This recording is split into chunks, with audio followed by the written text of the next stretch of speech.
Come ride the little train that is rolling down the tracks to the junction. Forget about your cares, it is time to relax at the junction.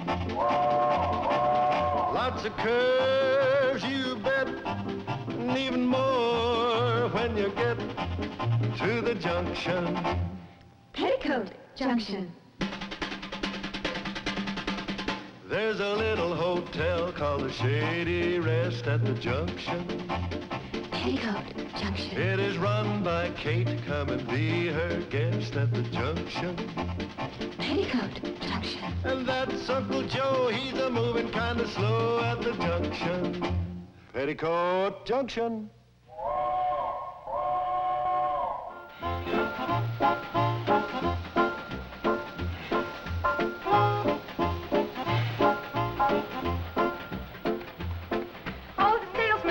Charlie, and still no sign of Mr. Bedloe.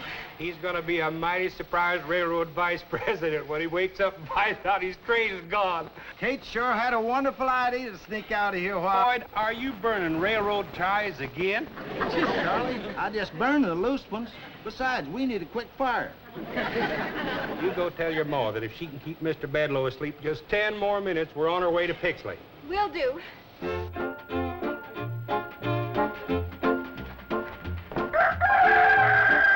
You wake up Mr. Bedloe.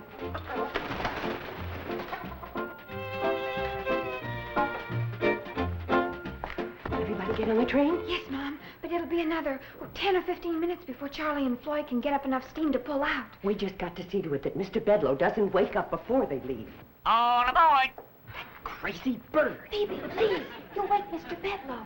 Run get her a piece of toast. Oh, and hide Uncle Joe's Indian. He found it again. Really? Not yet. Is he still asleep? Yes, but Uncle Joe's fussing around. He can't find his bathrobe.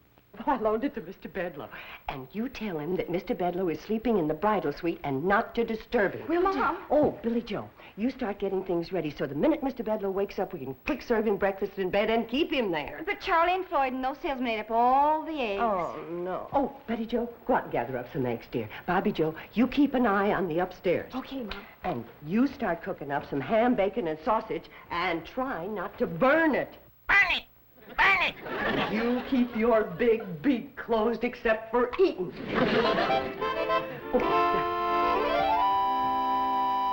What do you mean, Mr. Bedloe sleeping in the bridal suite? You ought to be sleeping in the barn, and I want my bathrobe back. Please, Uncle Joe, Mother says he's not to be disturbed. We'll see about that. Kate!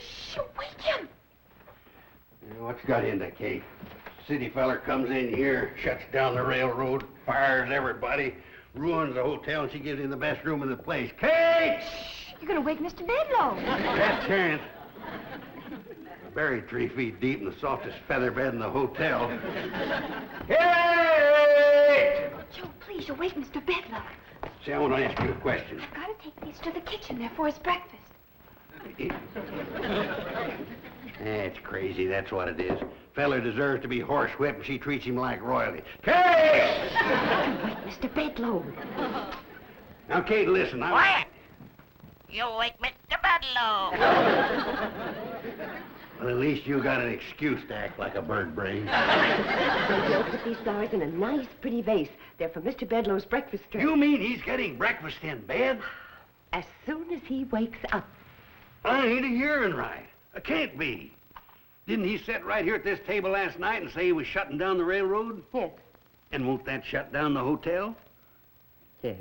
Well, then what in the name of blue thunderation? Mr. Bedloe's awake. He left his eggnog tray outside the door. Eggnog tray? Well, we served him hot eggnog last night about midnight. To get him to sleep. Now, you go help your sisters get Mr. Bedloe's breakfast up to him. I don't want him having to come down to eat. Oh, okay. Now, Uncle Joe, you sit down there and I'll explain all this. What is there to explain? Mean city feller comes out here and wrecks our lives, so naturally we give him the biggest, softest bed in the place.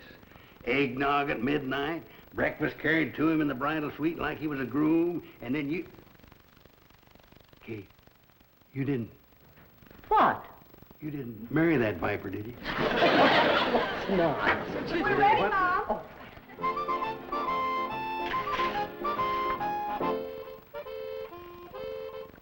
That's very nice.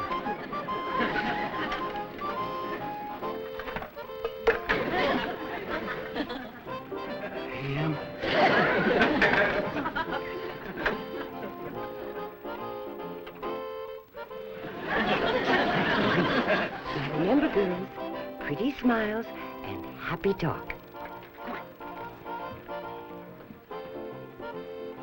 Ain't you going up and move his jaws for him so he won't have to chew? Joe, I'm doing everything for a reason. Now sit down and I'll explain. I know it looks like I'm being awful soft-hearted. Soft-headed. Before Mr. Bedloe can give orders for shutting down the railroad, he's got to get to Pixley. The only way he can get to Pixley is on the train, and the train is here. Now, if we... It won't work, Kate. I see what you're driving at, but it won't work. You can't keep the train here.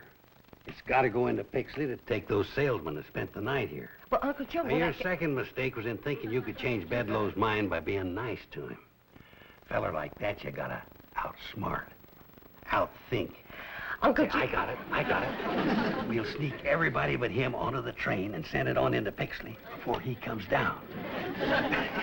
Kate, you know putting him in the softest bed in the quietest room and taking his breakfast up to him was one of the luckiest blunders you ever made. It's playing right into my scheme. Who's blowing that locomotive whistle?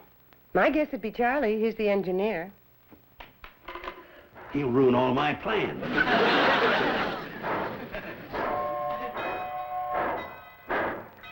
The darn fool's pulling out. We won't have time to wake the salesman. Well, they're on the train, Uncle Joe. How come? Well, I woke him up early. Kate, this is your morning for lucky blunders. Mom, it worked. We heard the train pull out. And now Mr. Bedloe can't go into Pixley. Your idea was brilliant, Mom. I knew it would work. Oh, well... wait a minute, girls. In all fairness, Uncle Joe had the same idea. That's true, girls. It's just that your mother got up first and beat me to it.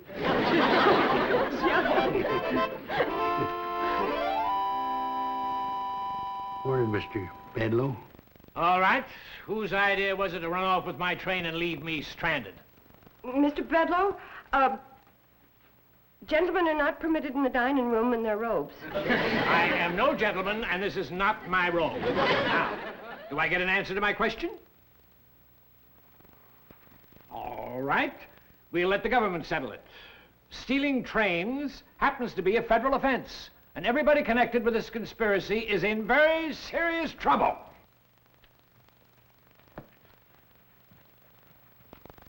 I hope this teaches you a lesson, Kate. Next time you get one of your crazy ideas, check it over with me first. I could have told you this would never work. Hey. What? Somebody's hid my Indian again.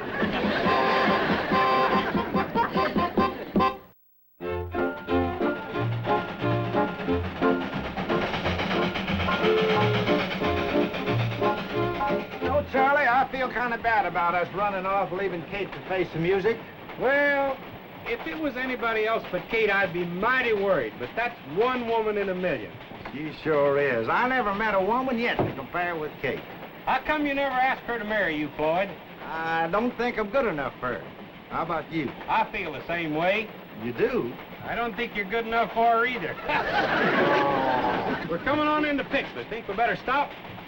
Well, if we turn around and go back to Shady Rest, Bedloe will grab the train.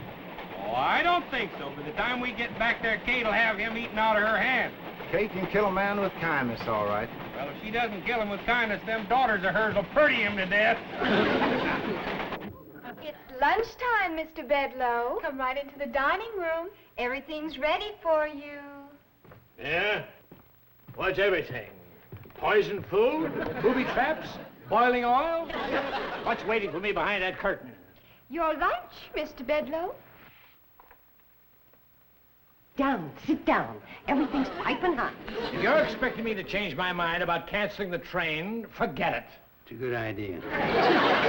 Uncle Joe, a sour face is not welcome in the dining room. Then what'd you bring him in for? He'll either smile or stay in the kitchen. I'll stay in the kitchen. Please, sit down. Girls. If this isn't a bribe, why all the attention? As long as you're a guest in my hotel, you're entitled to Shady Rest hospitality.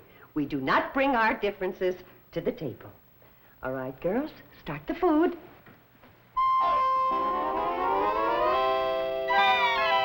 More coffee? More pie, Mr. Bedloe? More cake. How about some more homemade ice cream? This time, try my hot fudge on a sundae instead of strawberries and peaches. Oh, please, no more. I've never had such a meal in all my life. Oh, come on. I'll bet your wife cooks a better meal than this every day. Some women don't care about cooking. They're meant to just sit around and look beautiful. Now, don't tell me your wife isn't beautiful. She'd have to be to catch a successful, good-looking man like you. Ha! Oh, yes, let's go into the lobby where you can relax and listen to the entertainment. Entertainment? Just a little singing to settle the food. Nothing like music after a meal. What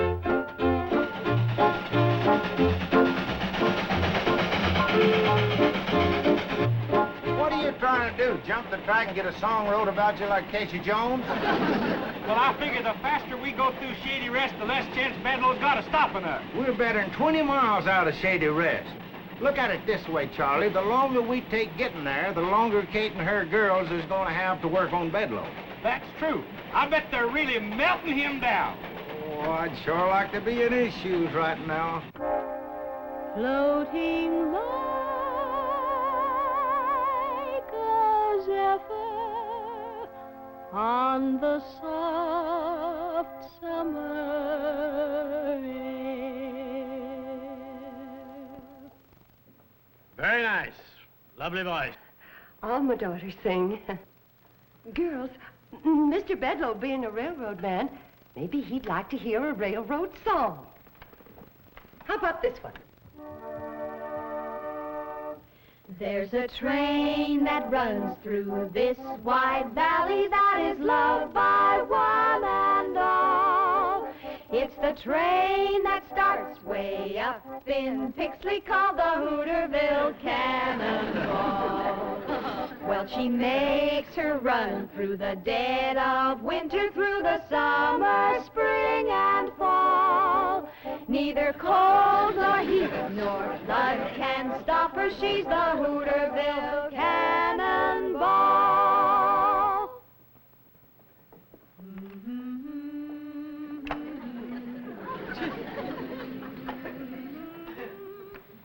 Yes, Mr. Bedloe. The folks in this valley depend on that train. It hauls the farmers' crops to market. It takes their children to school. It brings their supplies from town. And on Sunday, it makes a special trip just to take folks to church. When my 3 babies were born, who came screaming through the night to bring the doctor to my side? The Hooterville Cannonball. Her whistle speaks a language we all understand. To the children, it's a lullaby. To the young folks, a song of love. And to the old, a hymn of comfort. Mr. Bedloe, the folks in this valley haven't got much money. But as long as that little train runs, they'll never be poor. That's the Hooterville Cannonball.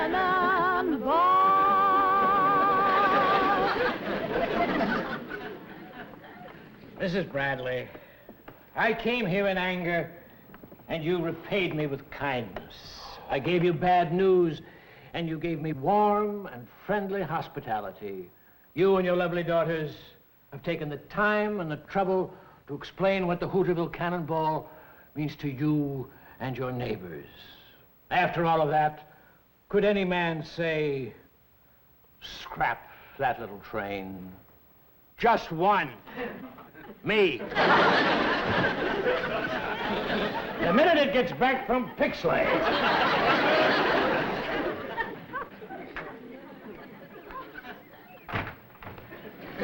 Oh, Mr. Bedloe, have a chair.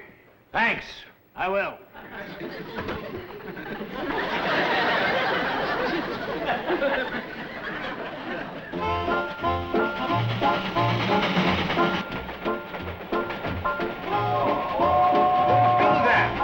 Close to Shady Rest, and you'll tip off Bedloe we're coming. I think he knows it already, Floyd. Take a look. It's Bedloe. Right smack dab in the middle of the track. Think we ought to stop? Of course we're going to stop, you smokehead. That's one of Kate's best chairs.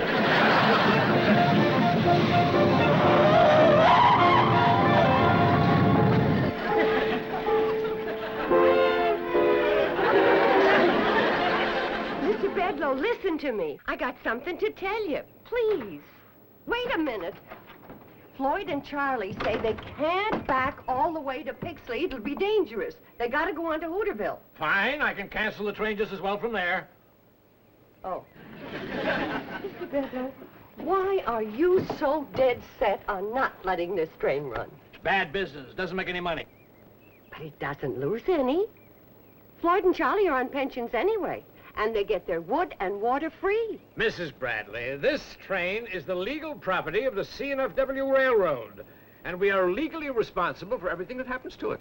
If it runs off the track, if it hurts somebody, if it hits a cow, we're responsible. We can be sued. Well, Floyd and Charlie have hit lots of things. Nobody's ever sued. But they could. No, I'm sorry, Mrs. Bradley, but running this branch line just plain doesn't make sense.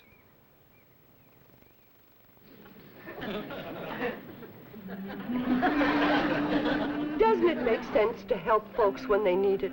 Bring the doctor when you're sick. Take little children to school. Forget it. It won't work. You go up there and tell those two clowns in the locomotive they got 60 seconds to get this thing rolling or I'll cut off their pensions. Guess you win, Mr. Bedloe. I always do, Mrs. Bradley.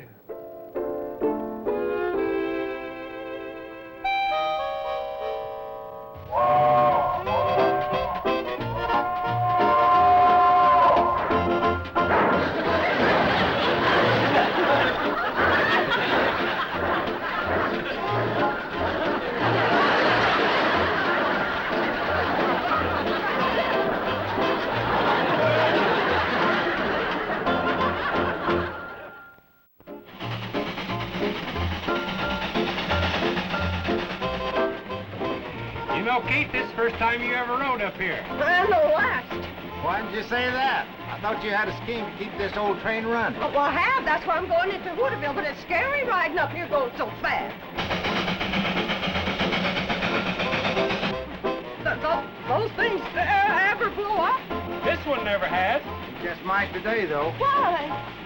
You're squeezing that pipe so hard you're shutting off her water. Oh, Can't you go a little faster, Charlie?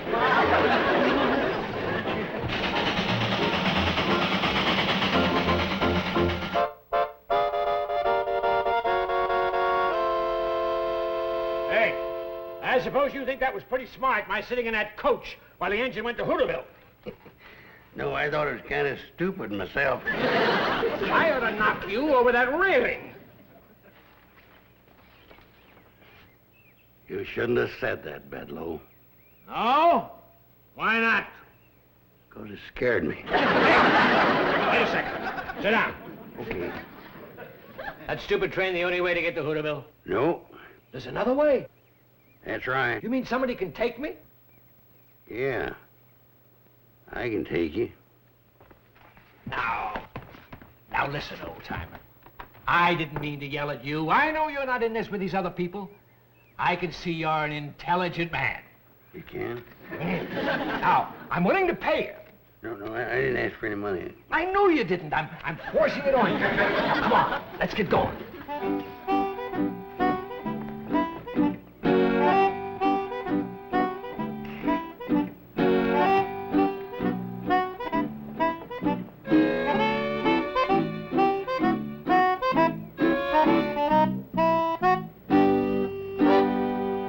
Hey, what is this? I thought you were going to take me to Hooterville. I am. We'll never get there before tomorrow if you don't walk faster. Walk? The only way you can get there outside the train. Well, why didn't you tell me? You didn't ask me. Let me have my money back.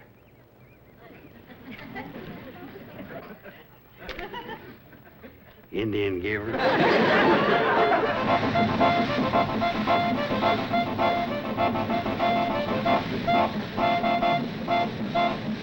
Hiya, boys. Hi, Sam. Kate. Oh, listen.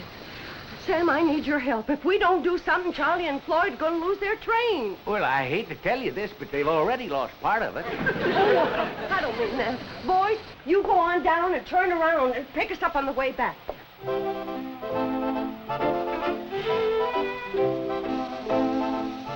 Hurry up, boys. All right, Kate.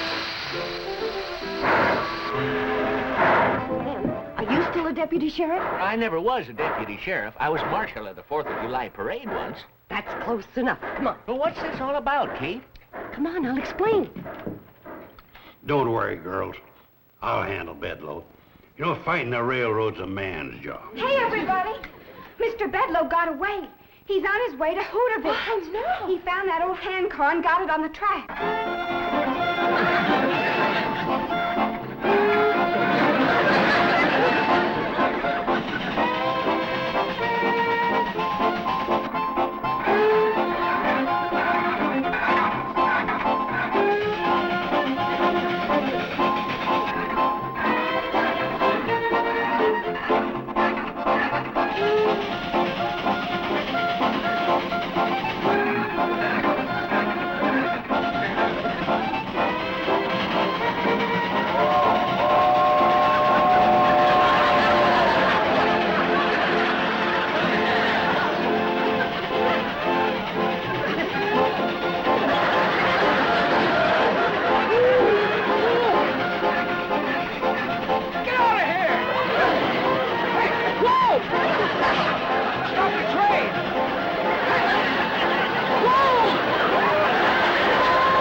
Boys. Is he hurt? No, he's just all pumped out. He'll be all right as soon as he gets his wind back. We run him for 5 miles. Are you going to be all right, Mr. Bedloe? I guess so. Who are you? My name's Drucker. Hey! Marshal Drucker from Hooterville. Marshal Drucker? He's a lawman. Thought you ran a general store. Yeah, I do that, too. Also publish the newspaper. Yeah, plus being the postmaster. And he's the mayor? Never mind all that. Oh, if you're marshal, arrest every one of these people. What's the charge? Stealing a train. You mean Charlie and Floyd's train? That's my train. Oh! I'm the official representative of the C&FW Railroads. Marshal Drucker, do your duty. Yeah, be quick about it. All right. Mr. Bedloe, I hereby serve you with these 27 summonses, complaints, subpoenas, and overdue bills. What for? For the damages caused by your train during the past 20 years, and for supplies furnished and services rendered thereto by the citizens of this valley, as named in the complaints, etc., in your hand. Why, that's ridiculous. Totals up to about $150,000. Now, I wouldn't call that ridiculous. Baloney. What judge would honor that? Judge Drucker. You! I'll demand a jury trial. Well, I don't think you could find 12 men around here that ain't in that bunch of complainers. Judge Drucker, isn't there some way that this thing can be settled out of court? What do you mean out of court? I got him right where I want him. Uncle Joe, please. Well, now, I'll tell you, Kate. If Mr. Bedloe was to go quietly back to the city and let Floyd and Charlie resume running their railroad, I might be inclined to show a little judicial leniency and postpone these cases indefinitely. Oh, don't do it. Let's have a big trial. Lots of people. Be good for business. Well, Mr. Bedloe, what do you say? What can I say? You got me over a barrel. Well, come on, I'll back you into Hooterville. It won't be as fast as that hand car, but a heap less time.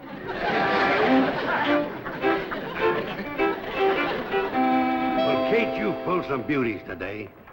But letting him go was the biggest blunder of all. Oh, you think so? Well, he admitted himself we had him over a barrel. Well, I'm sorry. I don't blame you, Kate. But from now on, leave these things up to me. You know, fighting the railroad's a man's job. I'll remember, Uncle Joe.